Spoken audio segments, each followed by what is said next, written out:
Captain सरकार वालों कल यानी कि सोमवार ਨੂੰ ਆਪਣੇ ਕਾਰਜਕਾਲ ਦਾ ਆਖਰੀ ਬਜਟ ਪੇਸ਼ ਕੀਤਾ ਜਾਵੇਗਾ, ਜਿਸ ਤੋਂ ਪਹਿਲਾਂ ਹੀ ਸ਼੍ਰੋਮਣੀ ਅਕਾਲੀ ਦਲ ਨੇ ਸਰਕਾਰ ਉੱਤੇ ਸਵਾਲ ਖੜੇ ਕੀਤੇ ਨੇ। ਬਿਕਰਮ ਸਿੰਘ ਮਜੀਠੀਆ ਨੇ ਕਿਸਾਨਾਂ ਦੇ ਮੁੱਦੇ ਉੱਤੇ ਸਰਕਾਰ ਨੂੰ ਘੇਰਨ ਦੀ ਕੋਸ਼ਿਸ਼ ਕੀਤੀ ਹੈ। ਪੰਜਾਬ ਵਿਧਾਨ ਸਭਾ ਦੇ ਸਪੀਕਰ ਸਾਹਿਬ ਰਾਣਾ ਕੇਪੀ ਜੀ ਦੀ ਜੋ ਕਾਰਵਾਈ ਰਹੀ ਹੈ ਉਹ ਕੇਵਲ ਤੇ ਕੇਵਲ मैं बड़े अफसोस नाल ये गल कह रहा that he has behaved like a congressman. और जे तुसी उस दिन दी शब्दावली कड्डो, उन्होंने 2-3 वारी जदों जीरो आवर चलदा सी ये गल कही कि थोड़े वेले स्पीकर साहब दा काम ये नहीं, वो साडे सब दे सांझे थोड़े वेले साडे वेले ये काम स्पीकर दा नहीं है। और बड़े हैरानगी दी गल हुई कि सानू उस दिन विधान सभा तो जदों कढ़िया गया, देखो अख मटके तो बाद, अख मटका किहदे नाल हुंदा है? चीफ मिनिस्टर साहब नाल। इस तरह अख लाइयां गईयां, उत्थों इशारा होया कि चक दिओ, ते अख मटके तो बाद सानू कढ़ता। और साडा गुनाह की है, गलती की है? देखो लोकां दी ये मौजूदा कांग्रेस की सरकार नहीं सुन रही गल, इस च तां कोई दो रावा नहीं। जे लोकां दे चुने हुए नुमाइंदे असी विधान सभा अगे ये छेती किते सैशन ला के राजी नहीं। जे सैशन लगदा है ते बड़े सीमित दिनां लई लगदा है। हुण उस सैशन दौरान बजट तो इंपॉर्टेंट इजलास कोई नहीं। और बजट सैशन होवे, 4 साल बीत गए होण, 4 सालां च जो कैप्टन अमरिंदर सिंह जी ने लोकां नाल वायदे कीते सी, चाहे वो किसानां नाल है कर्जा माफी दा, जिहदे च क्या गया सी असीं पूर्ण कर्जा माफ करांगे 90,000 करोड़। और वो वीडियो चलती है, इफ यू वांट मैं वीडियो सप्लाई करूं थोनू, जिस उन्होंने कहा मैं आड़तीए दा क्लीयरली कहा, यह भी कि कोई मतलब ये मिसकंसैप्शन नहीं है, क्लियर वर्ड्स ने। मैं आड़तीए दा कर्जा माफ करूं, नैशनलाइज्ड बैंकां दा करूं, कोआपरेटिव बैंकां दा करूं, लीक मार दूं कर्जा तो थोनू कर्जे की राहत मिल जू। साध संगत जी ये वायदा किया गुटका साहब हाथ च फड़ के दशमेश पिता साहिबे कमाल गुरु गोबिंद सिंह जी महाराज दे धरती ते खलो के 4 साल बीत गए। और मैं लेटेस्ट एग्जाम्पल उस दिन गल भी की कि क्यों ना परचा दर्ज होवे against captain Amarinder Singh, PPCC प्रधान, कोआपरेटिव मिनिस्टर जिहड़ा दसूए च जगतार सिंह ते किरपाल सिंह, जिन्हां ने इन्हां दे इह जे 1500 तो वध किसान ने जिन्हां दी सुसाइड हो गए है, जिन्हां ने कर्जा माफी प्रोग्राम का भरोसा किया, जिन्हां कोल फार्म भराए गए, बुद्ध सिंह वर्गे किसान जिन्हां दे घर जाके एको फार्म कैप्टन साहब ने भराया, ओदा भी कोआपरेटिव का कर्जा वो भी नहीं माफ होया।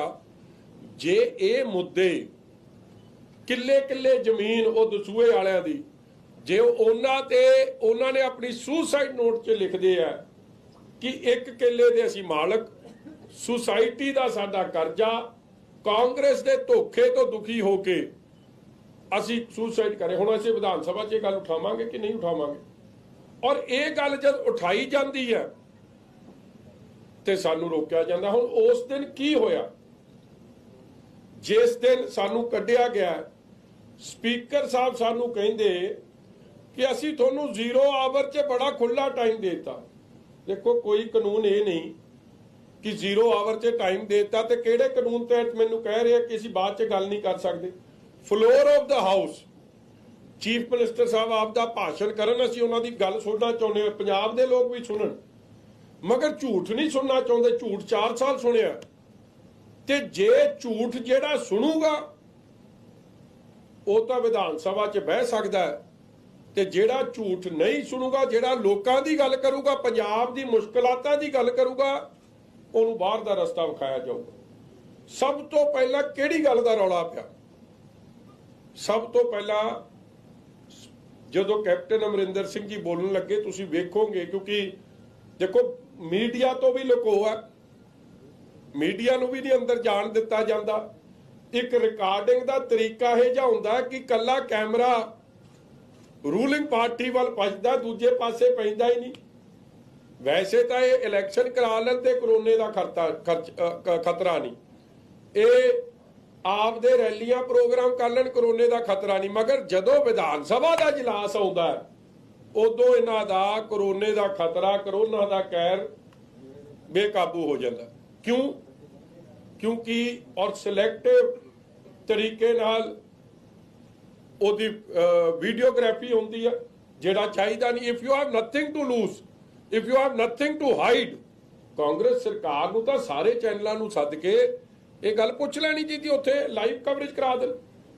ਮਗਰ ਹੋਇਆ ਕੀ, ਸੀਐਮ ਸਾਹਿਬ ਬੋਲੇ ਔਰ ਥੋੜੀ ਦੇਰ ਬਾਅਦ ਬੋਲਦੇ ਕਹਿੰਦੇ ਮੈਂ ਵਧਾਈ ਦੇਣਾ ਚਾਹੁੰਦਾ ਪੰਜਾਬ ਦੇ ਲੋਕਾਂ ਨੂੰ ਔਰ ਖਾਸ ਤੌਰ ਤੇ ਕਾਂਗਰਸ ਦੇ ਐਮਐਲਏ ਨੂੰ, ਜਿਨ੍ਹਾਂ ਨੇ ਮੇਰੀ ਸਰਕਾਰ ਦੇ ਪ੍ਰੋਗਰਾਮ ਥੱਲੇ ਤੱਕ ਪਹੁੰਚਾਏ ਔਰ ਸਾਡੀ ਸ਼ਾਨਦਾਰ ਜਿੱਤ ਆ ਮਿਊਨਿਸਪਲ ਕਾਰਪੋਰੇਸ਼ਨ ਦੀ ਇਲੈਕਸ਼ਨਾਂ 'ਚ ਹੋਈਆਂ, ਉਹਦੇ ਤੇ ਆਪੱਤੀ ਜਤਾਈ ਸਾਡੇ ਸ੍ਰੀ ਮੁਕਤਸਰ ਸਾਹਿਬ ਤੋਂ ਜਿਹੜੇ ਐਮਐਲਏ ਨੇ ਬਰਕੰਦੀ ਸਾਹਿਬ, ਔਰ ਐਫਆਈਆਰ ਕੱਢੀ ਕਿ ਕਿਵੇਂ ਉਹਨਾਂ ਦੇ ਕੈਂਡੀਡੇਟਾਂ ਤੇ ਉਹਨਾਂ ਦੇ ਕੈਂਡੀਡੇਟ ਦੇ ਰਿਸ਼ਤੇਦਾਰਾਂ ਦੇ ਇੱਕ ਰਿਸ਼ਤੇਦਾਰ ਜਿਹੜਾ ਆਸਟ੍ਰੇਲੀਆ ਬੈਠਿਆ ਉੱਤੇ ਵੀ ਅਟੈਂਪਟ ਟੂ ਮਰਡਰ ਦਾ ਕੇਸ ਦਰਜ ਕਰਤਾ ਔਰ ਅੱਜ ਉਹ ਉੱਥੇ ਆ। ਔਰ ਅਸੀਂ ਫਿਰ ਸਾਰਿਆਂ ਨੇ ਗੱਲ ਕੀਤੀ ਕਿ ਦੇਖੋ ਸੁਖਬੀਰ ਸਿੰਘ ਜੀ ਬਾਦਲ ਨੇ ਐਸਡੀਐਮ ਤੋਂ ਟਾਈਮ ਲਿਆ, ਉਹਨਾਂ ਤੇ ਅਟੈਕ, ਮਰੇ ਬੰਦੇ ਐਤਕੀ ਇਲੈਕਸ਼ਨ 'ਚ ਵੋਟਾਂ ਪਾ ਗਏ।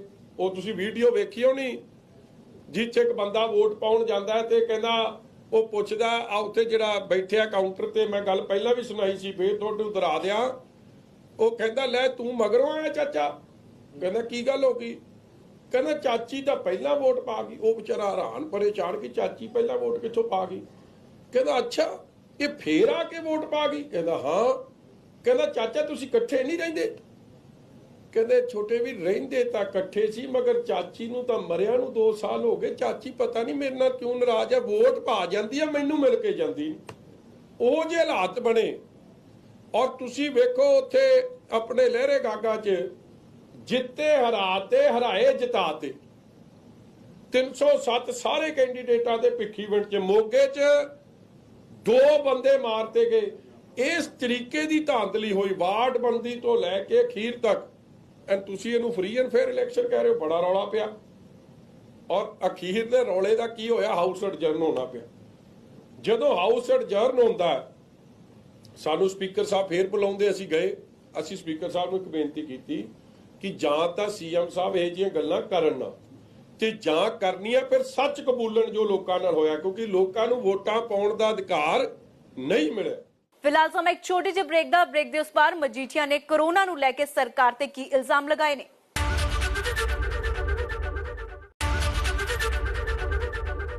ਬਿਕਰਮ ਸਿੰਘ ਮਜੀਠੀਆ ਨੇ ਕੋਰੋਨਾ ਕਾਲ ਦੌਰਾਨ ਕੈਪਟਨ ਸਰਕਾਰ ਵੱਲੋਂ ਕੀਤੇ ਗਏ ਦਾਅਵਿਆਂ ਉੱਤੇ ਵੀ ਸਵਾਲ ਖੜੇ ਕੀਤੇ ਨੇ। ਮਜੀਠੀਆ ਦਾ ਕਹਿਣਾ ਹੈ ਕਿ ਜੋ ਕੈਪਟਨ ਦੇ ਮੰਤਰੀ ਕੋਰੋਨਾ ਪੋਜ਼ਿਟਿਵ ਪਾਏ ਗਏ ਸੀ, ਉਹਨਾਂ ਨੇ ਆਪਣਾ ਇਲਾਜ ਸਰਕਾਰੀ ਹਸਪਤਾਲ ਵਿੱਚ ਕਿਉਂ ਨਹੀਂ ਕਰਵਾਇਆ। ਚਲੋ ਰੌਲੇ ਗੋਲੇ ਤੋਂ ਬਾਅਦ ਸੈਸ਼ਨ ਫੇਰ ਸ਼ੁਰੂ ਹੋ ਗਿਆ, ਅਸੀਂ ਚੁੱਪ ਕਰਕੇ ਬਹਿ ਗਏ। ਉਸ ਤੋਂ ਬਾਅਦ ਕੀ ਸੀਐਮ ਸਾਹਿਬ ਗੱਲ ਕਰਦੇ ਆ, ਕਹਿੰਦੇ ਜੀ ਦੇਖੋ ਕਰੋਨਾ ਦਾ ਏਡਾ ਵਧੀਆ ਅਸੀਂ ਰੋਕਥਾਮ ਕੀਤਾ, ਏਡਾ ਵਧੀਆ ਕੰਮ ਚੱਲ ਰਿਹਾ। ਅਸੀਂ ਇੱਕੋ ਗੱਲ ਉੱਠ ਕੇ ਕਹੀ ਕਿ ਜੇ ਕਰੋਨਾ ਦਾ ਕੰਮ ਇੰਨਾ ਵਧੀਆ ਚੱਲ ਰਿਹਾ ਹੈ ਤੇ ਸਰਕਾਰੀ ਆંકੜੇ ਕਹਿੰਦੇ ਆ ਕਿ 5900 ਤੋਂ ਵੱਧ ਡੈਥਸ ਹੋ ਗਈਆਂ, ਹਲੇ ਜਿਹੜੇ ਅਨਰਿਪੋਰਟਡ ਆ ਉਹ ਛੱਡ ਦਿਓ, ਜਿਹੜਾ ਤੁਸੀਂ ਰਿਕਾਰਡ ਤੇ ਨਹੀਂ ਲਿਆ ਰਹੇ।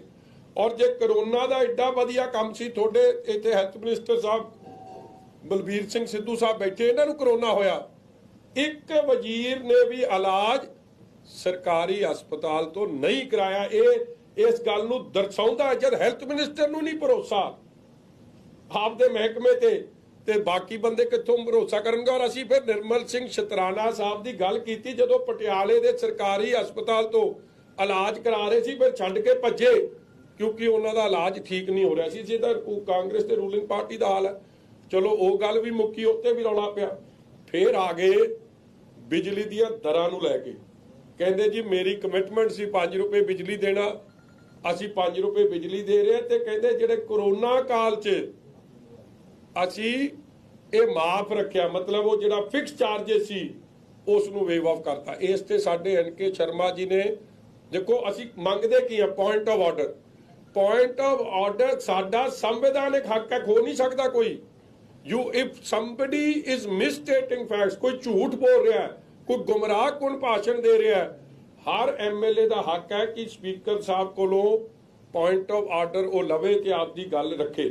ਅਸੀਂ ਫੇਰ ਪੁਆਇੰਟ ਆਫ ਆਰਡਰ ਲਿਆ ਕਿ ਫਿਕਸ ਚਾਰजेस ਕੋਈ ਵੇਵ ਆਫ ਨਹੀਂ ਹੋਏ, ਲੋਕਾਂ ਤੋਂ ਪੈਸੇ ਵਸੂਲੇ ਗਏ, ਲੋਕਾਂ ਨੂੰ ਪ੍ਰੋ ਰਾਟਾ ਰੇਟ ਲੱਗੇ। ਔਰ ਅੱਜ ਅਸਲੀਅਤ ਇਹ ਹੈ ਕਿ ਬਿਜਲੀ 9 ਰੁਪਏ ਤੋਂ 11 ਰੁਪਏ ਲੋਕਾਂ ਨੂੰ ਪਰ ਯੂਨਿਟ ਦੇਣੀ ਪੈ ਰਹੀ ਹੈ, ਕੋਈ 5 ਰੁਪਏ ਬਿਜਲੀ ਨਹੀਂ ਦਿੱਤੀ ਜਾ ਰਹੀ। ਚਲੋ ਅਸੀਂ ਜਦ ਸਾਡੀ ਗੱਲ ਸਪੀਕਰ ਸਾਹਿਬ ਨੇ ਸਾਨੂੰ ਕਹਿਤਾ ਤੁਹਾਨੂੰ ਜਿੰਨੀਆਂ ਵੀ ਪ੍ਰੋਬਲਮਾਂ ਨੇ ਤੁਸੀਂ ਆਪ ਦੀ ਗੱਲ ਅਖੀਰ 'ਚ ਕਰ ਲਿਓ। ਅਸੀਂ ਸਪੀਕਰ ਸਾਹਿਬ ਨੂੰ ਇੱਕ ਬੇਨਤੀ ਕੀਤੀ ਕਿ ਪਿਛਲੇ ਸੈਸ਼ਨ 'ਚ ਵੀ ਤੁਸੀਂ ਸਾਨੂੰ ਕਿਹਾ ਸੀ ਅਖੀਰ 'ਚ ਕਰ ਲਿਓ, ਅਖੀਰ 'ਚ ਸੀਐਮ ਸਾਹਿਬ ਨੇ ਭਾਸ਼ਣ ਦਿੱਤਾ ਤੇ ਪਾਰ ਗਏ ਤੇ ਤੁਸੀਂ ਸਾਡੀ ਗੱਲ ਨਹੀਂ ਸੁਣੀ। ਇਸ ਲਈ ਜਦ ਝੂਠ ਬੋਲੂ ਸਰਕਾਰ, ਅਸੀਂ ਆਪ ਦੀ ਗੱਲ ਨੂੰ ਉੱਥੇ ਰਿਕਾਰਡ ਕਰਾਵਾਂਗੇ। ਚਲੋ ਹੀ ਅਗੇਨ ਸਪੀਕਰ ਥ੍ਰੈਟਨਡ ਅਸ ਕਿ ਜੇ ਤੁਸੀਂ ਨਹੀਂ ਇਸ ਤਰ੍ਹਾਂ ਜੇ ਗੱਲ ਕਰੋਗੇ। ਹੁਣ ਅਸੀਂ ਕਿਹਦੀ ਗੱਲ ਕਰ ਰਹੇ ਸੀ? ਜੋ ਪੰਜਾਬ ਦੀ ਅਸਲੀਅਤ ਦੀ ਗੱਲ ਹੈ, ਅਸਲੀ ਹਾਲਾਤ ਨੇ ਗਰਾਊਂਡ ਦੇ। ਸੀਐਮ ਸਾਹਿਬ ਤਾਂ ਜਾਂਦੇ ਨਹੀਂ ਬਾਹਰ, ਸੀਐਮ ਸਾਹਿਬ ਤਾਂ ਮਿਲੇ ਨਹੀਂ ਕਿਸੇ ਨੂੰ, ਇਹਨਾਂ ਦੇ ਮੰਤਰੀ ਅਨਅਪਰੋਚੇਬਲ ਨੇ। 5 ਰੁਪਏ ਬਿਜਲੀ ਦਾ ਯੂਨਿਟ ਹੈ ਤੇ ਤੁਸੀਂ ਦੱਸ ਦਿਓ, ਮੈਂ ਚੁੱਪ ਕਰਕੇ ਬਹਿ ਜਾਊਂਗਾ। ਮਗਰ ਜਦ ਇਹ ਸਾਰਾ ਕੁਝ ਹੋਇਆ, ਸਪੀਕਰ ਸਾਹਿਬ ਟੋਲਡ ਅਸ ਕਿ I will throw it out of the house. ਚਲੋ ਅਸੀਂ ਮਨ ਬਣਾਇਆ ਕਿ ਅਸੀਂ ਨਹੀਂ ਇਸ ਕੰਮ 'ਚ, ਅਸੀਂ ਆਪ ਦਾ ਪ੍ਰੋਟੈਸਟ ਦਰਜ ਕਰਾਤਾ ਸੀ, ਆਪ ਦਾ ਵਾਕਆਊਟ ਕਰਕੇ ਵਾਪਸ ਆ ਗਏ। ਜਦੋਂ ਵਾਪਸ ਆਏ ਫਿਰ ਸੀਐਮ ਸਾਹਿਬ ਨੇ ਗੱਲ ਛੇੜ ਲਈ ਕਿਸਾਨੀ ਬਿੱਲਾਂ ਦੀ। ਮੈਨੂੰ ਬੜੀ ਹੈਰਾਨਗੀ ਹੋਈ। ਮੈਂ ਸੀਐਮ ਸਾਹਿਬ ਨੂੰ ਇੱਕੋ ਬੇਨਤੀ ਕੀਤੀ, ਮੈਂ ਕਿਹਾ ਜੀ ਕਿਸਾਨੀ ਬਿੱਲਾਂ ਦੀ ਤੁਸੀਂ ਗੱਲ ਕਰਦੇ ਹੋ, ਪਹਿਲਾਂ ਤਾਂ ਤੁਸੀਂ ਇੱਕ ਸਪੈਸ਼ਲ ਸੈਸ਼ਨ ਸੱਦ ਕੇ ਲੋਕਾਂ ਨੂੰ ਬੁੱਧੂ ਬਣਾਉਣ ਦੀ ਗੱਲ ਕੀਤੀ। ਤੁਸੀਂ ਉਸ ਕਾਨੂੰਨ ਥੱਲੇ ਇਹ ਬਿੱਲ ਭੇਜੇ ਕਨਕਰੈਂਟ ਲਿਸਟ, ਜਿਹੜਾ ਸਟੇਟ ਦੇ ਅਧਿਕਾਰ ਖੇਤਰ ਥੱਲੇ ਹੀ ਨਹੀਂ। ਸਟੇਟ ਦਾ ਅਧਿਕਾਰ ਹੈ ਐਗਰੀਕਲਚਰ ਤੇ, ਤੁਸੀਂ ਪੰਜਾਬ ਸਟੇਟ ਨੂੰ ਮੰਡੀ ਐਲਾਨ ਦਿੰਦੇ। ਜੋ ਪ੍ਰਤਾਪ ਬਾਜਵਾ ਕਹਿ ਰਿਹਾ ਉਹੀ ਗੱਲ ਜੋ ਅਸੀਂ ਕਹਿ ਰਹੇ ਹਾਂ, ਐਗਰੀਕਲਚਰ ਪੱਲੇ ਫੈਸਲਾ ਨਹੀਂ ਕਰਦੇ। ਫਿਰ ਤੁਸੀਂ ਕਦੇ ਗਵਰਨਰ ਨੂੰ ਨਿੰਦਦੇ ਹੋ, ਕਦੇ ਬੀਜੇਪੀ ਨਾਲ ਨਿੰਦਦੇ ਹੋ, ਮਗਰ ਖੇਡਦੇ ਤੁਸੀਂ ਫਿਕਸਡ ਮੈਚ ਹੋ। ਦੂਜੇ ਪਾਸੇ ਤੁਸੀਂ ਗਵਰਨਰ ਨੂੰ ਰੈੱਡ ਕਾਰਪੇਟ ਵਿਖਾਉਂਦੇ ਹੋ। ਇਹ ਸਾਰੀ ਗੱਲ ਤੋਂ ਰੌਲਾ ਪੈਂਦਾ ਉਹਨਾਂ ਨੇ ਬੀਬਾ ਹਰਸਿਮਰਤ ਕੌਰ ਬਾਦਲ ਤੇ ਸੁਖਬੀਰ ਜੀ ਦੀ ਗੱਲ ਕਰਤੀ। ਮੈਂ ਕਿਹਾ ਵੇਖੋ ਸੀਐਮ ਸਾਹਿਬ, ਇਹਨਾਂ ਗੱਲਾਂ ਦਾ ਫਾਇਦਾ ਨਹੀਂ ਹੋਣਾ। ਇੱਕ ਪਾਸੇ ਸਪੀਕਰ ਸਾਹਿਬ ਸਾਨੂੰ ਕਹਿ ਰਹੇ ਜਿਹੜੇ ਹਾਊਸ 'ਚ ਨਹੀਂ ਉਹਨਾਂ ਦੀ ਗੱਲ ਨਾ ਕਰੋ, ਦੂਜੇ ਪਾਸੇ ਤੁਹਾਨੂੰ ਕੋਈ ਪਾਬੰਦੀ ਨਹੀਂ, ਕਿਉਂਕਿ ਸਪੀਕਰ ਸਾਹਿਬ 'ਚ because he is now not behaving as the guardian of the house, he is behaving more like a congressman and he is obliged to you because you were the PPC president when he was given the ticket from Anandpur Sahib। ਮੈਂ ਕਿਹਾ ਉਹਨਾਂ ਦੇ ਅੱਖਾਂ 'ਚ ਮਜਬੂਰੀ ਸਾਫ਼ ਝਲਕ ਰਹੀ ਹੈ। ਜਿਹੜਾ ਪ੍ਰੈਜ਼ੈਂਟ ਨਹੀਂ, ਜੇ ਅਸੀਂ ਗਾਂਧੀ ਪਰਿਵਾਰ ਬਾਰੇ ਨਹੀਂ ਬੋਲ ਸਕਦੇ ਫਿਰ ਕਿਸੇ ਹੋਰ ਬਾਰੇ ਵੀ ਨਾ ਬੋਲਿਆ ਜਾਵੇ। ਚਲੋ ਬੋਲੇ। ਮੈਂ ਸੀਐਮ ਸਾਹਿਬ ਨੂੰ ਫਿਰ ਇੱਕ ਗੱਲ ਕੀਤੀ, ਮੈਂ ਕਿਹਾ ਸੀਐਮ ਸਾਹਿਬ ਤੁਸੀਂ ਤਾਂ ਕਰਦੇ ਹੋ ਜੂਨ ਮਹੀਨੇ ਦੀ ਗੱਲ ਕਿ ਭੈਣ ਜੀ ਨੇ ਇਹ ਕਿਹਾ, ਸੁਖਬੀਰ ਜੀ ਨੇ ਇਹ ਕਿਹਾ। ਮੈਂ ਤੁਹਾਨੂੰ ਇਹ ਪੁੱਛਣਾ ਚਾਹੁੰਦਾ, ਜਿਸ ਦਿਨ ਪਰਖ ਦੀ ਘੜੀ ਸੀ, ਦ ਡੇ ਆਫ ਰੈਕਨਿੰਗ, ਜਿਸ ਦਿਨ ਲੋਕ ਸਭਾ ਰਾਜ ਸਭਾ 'ਚ ਬਿੱਲ ਪਾਸ ਹੋਣੇ ਸੀ, ਵੇਅਰ ਵਰ ਸੋਨੀਆ ਗਾਂਧੀ ਐਂਡ ਰਾਹੁਲ ਗਾਂਧੀ? ਉਹ ਕਿਉਂ ਭੱਜ ਗਏ? ਉਹਨਾਂ ਨੇ ਕਿਉਂ ਨਹੀਂ ਵਿਰੋਧ ਕੀਤਾ? ਔਰ ਕੱਲ ਬਲਬੀਰ ਸਿੰਘ ਰਾਜੇਵਾਲ ਸਾਹਿਬ ਨੇ ਵੀ ਇਹੀ ਗੱਲ ਕੀਤੀ ਕਿ ਕਾਂਗਰਸੀ ਐਮਪੀ ਡਟਵਾਰ ਵਿਰੋਧ ਤਾਂ ਕਰਦੇ, ਮਗਰ ਕਿਉਂਕਿ ਫਿਕਸਡ ਮੈਚ ਚੱਲ ਰਿਹਾ ਸੀ ਭਾਜਪਾ ਨਾਲ, ਇਹ ਉਦੋਂ ਬਾਈਕਾਟ ਕਰ ਗਏ। ਰਾਜ ਸਭਾ 'ਚ ਸ਼ਾਇਦ ਤੁਹਾਨੂੰ ਪਤਾ ਨਹੀਂ, ਉਸ ਵੇਲੇ ਇਹਨਾਂ ਦੀ ਗਿਣਤੀ 124 ਸੀ, ਯੂਪੀਏ ਲੈਡ ਅਲਾਈਅੰਸ ਦੀ, ਐਨਡੀਏ ਦੀ ਘੱਟ ਸੀ, 112 ਦੇ 11 ਦੇ ਨੇੜੇ ਸੀ। ਉਦੋਂ ਇਹਨਾਂ ਨੇ ਬਾਈਕਾਟ ਨਹੀਂ ਕੀਤਾ, ਕੋਈ ਵਿਪ ਨਹੀਂ ਜਾਰੀ ਹੋਈ। ਜਦੋਂ ਇਹ ਗੱਲਾਂ ਕੀਤੀਆਂ ਤਾਂ ਫਿਰ ਰੌਲਾ ਪੈ ਗਿਆ। ਕਿਉਂ ਰੌਲਾ ਪਿਆ? ਕਿਉਂਕਿ ਜਾਂ ਤਾਂ ਸੀਐਮ ਸਾਹਿਬ ਗੱਲ ਕਰ ਰਹੇ ਤੁਸੀਂ ਸੁਣ ਲਓ, ਜਾਂ ਸੀਐਮ ਸਾਹਿਬ ਫੈਕਚੁਅਲੀ ਸਹੀ ਗੱਲ ਕਰਨ। ਨਹੀਂ ਕਰਨਗੇ ਤੇ ਸਾਡਾ ਕਨਸਟੀਟਿਊਸ਼ਨਲ ਵਿਧਾਨਕਾਰਾਂ ਨੂੰ ਜੋ ਰਾਈਟ ਮਿਲੇ ਹੈ, ਉਸ ਰਾਈਟ ਤਹਿਤ ਅਸੀਂ ਆਪ ਦੀ ਗੱਲ ਦਰਜ ਕਰਾਵਾਂਗੇ। ਮੈਨੂੰ ਬੜੀ ਹੈਰਾਨਗੀ ਹੋਈ, ਸਪੀਕਰ ਸਾਹਿਬ ਕਹਿੰਦੇ ਅਸੀਂ ਤੁਹਾਨੂੰ 0 ਆਵਰ 'ਚ ਖੁੱਲਾ ਟਾਈਮ ਦੇ ਦਿੱਤਾ ਸੀ। 0 ਆਵਰ 'ਚ ਸੀਐਮ ਸਾਹਿਬ ਭਾਸ਼ਣ ਕਰ ਰਹੇ ਸੀ, ਸਾਨੂੰ ਕੀ ਪਤਾ ਸੀਐਮ ਨੇ ਆ ਕੇ ਇੱਥੇ ਕਿਹੜਾ ਝੂਠ ਬੋਲਣਾ। ਜਦੋਂ ਝੂਠ ਬੋਲਿਆ ਜਾਊ, ਜਦੋਂ ਤੱਥਾਂ ਤੋਂ ਵੱਖਰੀ ਗੱਲ ਕੀਤੀ ਜਾਊ, ਤੇ ਅਸੀਂ ਉਸ ਤੇ ਸਾਡਾ ਸੰਵਿਧਾਨਿਕ ਹੱਕ ਹੈ ਕਿ ਅਸੀਂ ਉਸ ਨੂੰ ਪੁਆਇੰਟ ਆਊਟ ਕਰ ਸਕੀਏ ਤੇ ਆਪਦੀ ਗੱਲ ਕਰ ਸਕੀਏ। ਫਿਲਹਾਲ ਸਮਾਂ ਇੱਕ ਹੋਰ ਛੋਟੇ ਜਿਹੇ ਬ੍ਰੇਕ ਦੇ ਉਸ ਪਾਰ ਸੁਣਾਵਾਂਗੇ ਕਿ ਬਿਕਰਮ ਸਿੰਘ ਮਜੀਠੀਆ ਨੇ ਵਿਧਾਨ ਸਭਾ ਤੋਂ ਸਸਪੈਂਡ ਕੀਤੇ ਜਾਣ ਤੇ ਕੀ ਕੁਝ ਕਿਹਾ ਹੈ।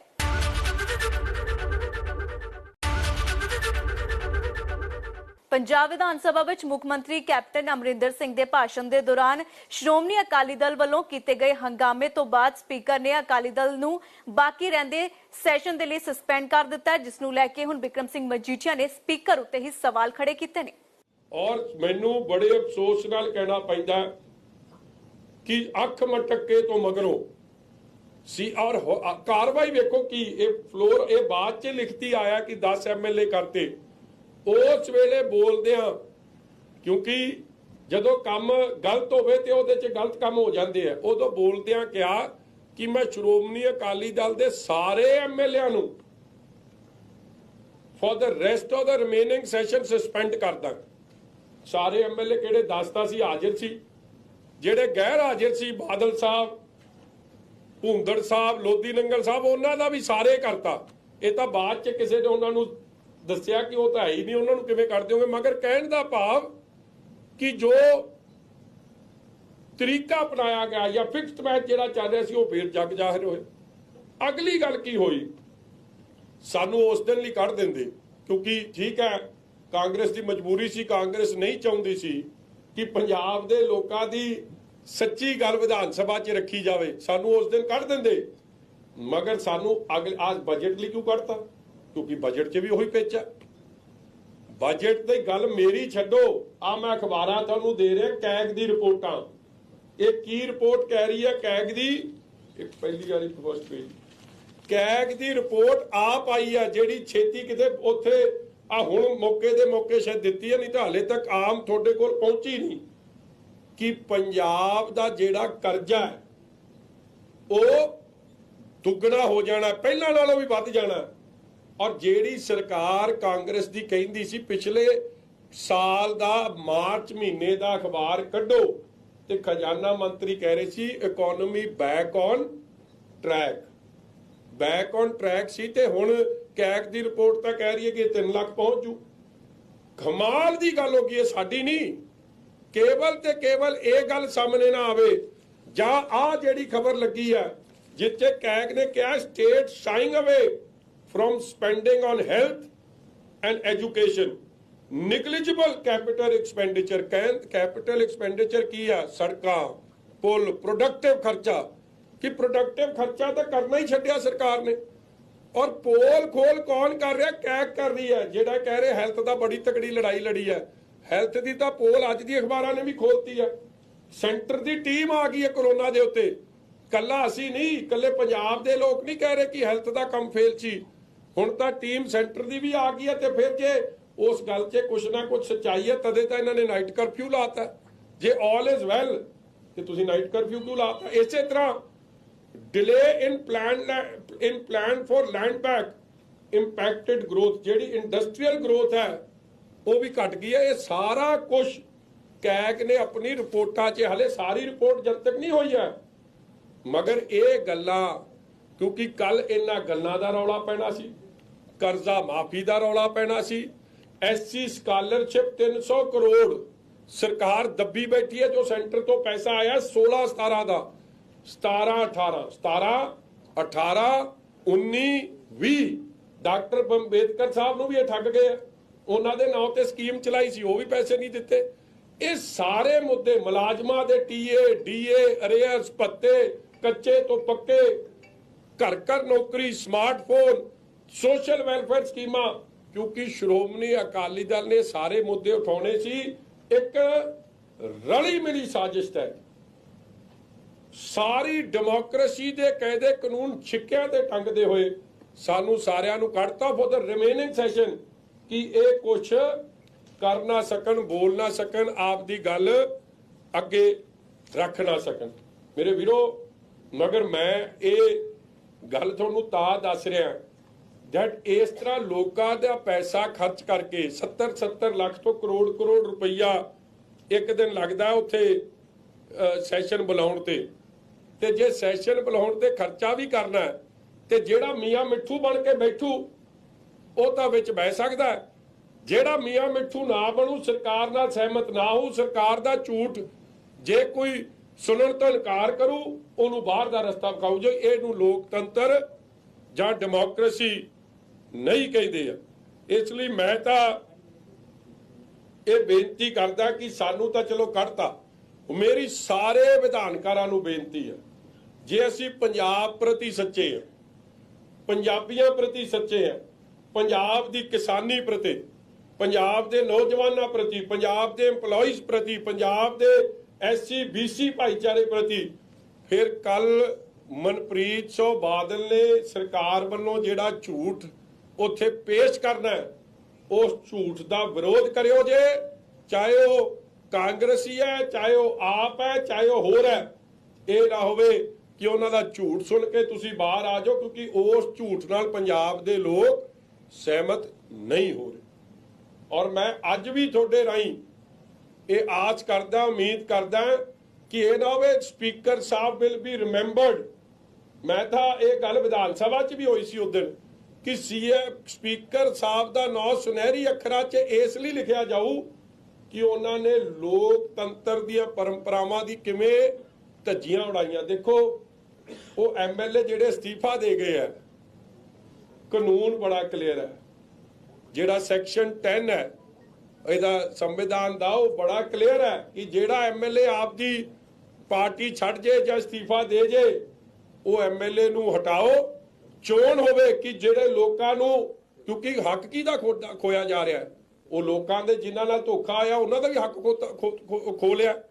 ਉਹ ਆਪ ਦਾ ਅਸਲ ਨੁਮਾਇੰਦਾ ਭੇਜ ਨਹੀਂ ਸਕ ਰਹੇ, ਖਰਚਾ ਖਜ਼ਾਨੇ 'ਚ ਹੋ ਰਿਹਾ, ਗੱਡੀ, ਡਰਾਈਵਰ, ਗਨਮੈਨ, ਘਰ, ਉਹ ਸਾਰਾ ਖਰਚਾ ਖਜ਼ਾਨੇ 'ਚ ਹੋ ਰਿਹਾ। ਜਿਹੜੇ ਲੋਕਾਂ ਨੇ ਅਸਤੀਫਾ ਦੇ ਦਿੱਤਾ ਜਾਂ ਪਾਰਟੀਆਂ ਛੱਡ ਕੇ ਕੁਝ ਲੈ ਦੇ ਕੇ give and take horse trading ਤੇ ਸੱਜੇ ਖੱਬੇ ਹੋ ਗਏ, ਉਹਨਾਂ ਤੇ 4 ਸਾਲ ਫੈਸਲਾ ਨਾ ਦੇਣਾ ਔਰ ਅੱਜ ਉਹ ਚੁੱਪ ਕਰਕੇ ਉੱਥੇ ਬੈਠੇ ਆ, ਇਹ ਸਾਰੀਆਂ ਗਲਤ ਪਰੰਪਰਾਵਾਂ ਪਾਉਣ ਲਈ ਰਾਣਾ KP ਜੀ ਔਰ ਉਹਨਾਂ ਦੀ ਜੋ ਕਾਰਵਾਈ ਹੈ, ਮੈਨੂੰ ਅਫਸੋਸ ਨਾਲ ਕਹਿਣਾ ਪੈਂਦਾ ਕਿ ਉਹਨਾਂ ਨੂੰ ਇਹਨਾਂ ਕੰਮਾਂ ਲਈ ਯਾਦ ਰੱਖਿਆ ਜਾਊਗਾ, ਵਿਚ ਇਜ਼ ਨਾਟ ਗੁੱਡ।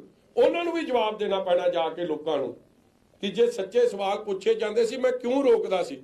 ਜੇ ਚੰਗੇ ਸਵਾਲ ਹੋਣਗੇ, ਸੱਚੀ ਗੱਲ ਸਾਹਮਣੇ ਆਊਗੀ ਤੇ ਸ਼ਾਇਦ ਕੋਈ ਸਰਕਾਰ ਹੱਲ ਵੀ ਲੱਭ ਦੂ, ਮਗਰ ਜੇ ਅਸੀਂ ਭੱਜਾਂਗੇ ਉਹਦੇ ਨਾਲ ਕੋਈ ਇਲਾਜ ਨਹੀਂ ਹੋਣਾ। ਫਿਲਹਾਲ ਇਸ ਖਾਸ ਪੇਸ਼ਕਸ਼ ਵਿੱਚ ਇੰਨਾ ਹੀ। ਤੁਸੀਂ ਮੈਨੂੰ ਦਿਓ ਇਜਾਜ਼ਤ। ਪ੍ਰਦੇਸ਼, ਦੁਨੀਆ ਤੇ ਪੰਜਾਬ ਦੀਆਂ ਵੱਡੀਆਂ ਖਬਰਾਂ ਵੇਖਣ ਦੇ ਲਈ ਬਣੇ ਰਹੋ ABP ਸਾਂਝਾ ਦੇ ਨਾਲ।